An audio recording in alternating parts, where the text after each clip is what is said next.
Wolf and the Seven Young Goats. The Wolf and the Seven Young Goats.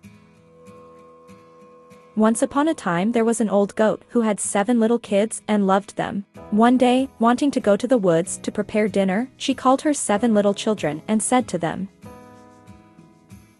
"Dear little ones, I need to go to the woods. Be careful with the wolf. If he comes in here, he will catch you. That trickster usually disguises himself. You'll recognize him by his hoarse voice and black paws." The little goats replied, "You can go calmly, dear mother, we will be very attentive," and the old goat walked away confidently. Shortly afterwards, someone knocked on the door, shouting, "Open, dear little ones, your mother is here, she brought a gift for each of you." But the little goats realized, from the hoarse voice, that it was the wolf. "We're not going to open anything," they said. "It's not our mom. Mom has a soft voice, yours is hoarse, you're the wolf." So, the wolf went to the market, bought a large piece of clay, ate it, and his voice became softer. Then he knocked on the door again, saying, "Open, dear little ones, your mother is here, she brought a gift for each of you." But he had rested his black paw on the window. The little ones saw the paw and shouted, "We didn't open it, our mother doesn't have black paws like you the wolf." The wolf then ran to the baker and said, "I hurt my foot, can you put some dough on it?" The baker helped. He ran to the miller and said, "Spread some wheat flour on my paw." The miller thought, "This wolf is trying to deceive someone, and I didn't want to help." The wolf, however, threatened him, "If you don't do it, I'll devour you." The miller then got scared and sprinkled his paw. The rascal went, for the 3rd time, to knock on the goat's door, saying, "Open, little ones, your dear mother came back from the woods and brought a gift for each of you." The little goats shouted, "Show us your paw first so we know if you're really our mommy." The wolf didn't hesitate. He placed his paw on the window, and, when they saw that it was white, they believed what he said and opened the door for him. But it was the wolf that entered. The little goats, frightened, tried to hide. The first one hid under the table. The second got under the bed. The third ran into the oven. The fourth went to the kitchen. The fifth locked himself in the closet. The 6th inside the sink. And the 7th in the wall clock case.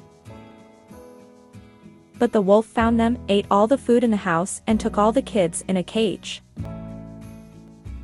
The last one, however, which was inside the watch case, was not discovered. Once satisfied with what he had achieved, the wolf left and ran into the forest. But he was so tired and so full that he lay down under a tree and ended up falling into a deep sleep. It wasn't long before the old goat came back from the woods. But what a scare he was! The door of the house was wide open, table, chairs, benches, everything upside down. The sink in pieces, the covers, the pillows ripped off the bed, and all the food was gone. He immediately looked for his little children, unable to find them anywhere. He called out names one after another, but no one responded. When he finally called the smallest of all, a small voice shouted, "Dear mommy, I'm here, inside the watch box." She took him out, and the little one said that the wolf had come and devoured all the food and taken the others. Imagine how much the goat cried for her little ones. She left the house in despair, not knowing what to do. The smaller goat followed her. Arriving at the forest, they saw the wolf stretched out under the tree, snoring in such a way that it made the branches shake. And next to him was a cage and little goats crying a lot. "Oh, my God," she sighed, "are my little children alive?" She sent the smaller goat to run home to get something to open the cage. With them in his possession, he opened the cage, and the little goats jumped out one by one, all 6, alive and perfectly healthy, as the monster had not devoured them yet. What joy they felt when they saw their mother. They hugged her, prancing around happily as ever. But the old goat said to them, "Let's lock the wolf in the cage before he wakes up." They arrested the wolf and quickly left.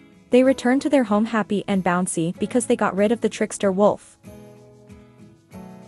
After that, the rumors spread those hunters passed by, and even though they were suspicious of their luck, they were happy to find game and took the wolf with them. The mother goat and her kids lived happily and safely and never heard from the wolf again.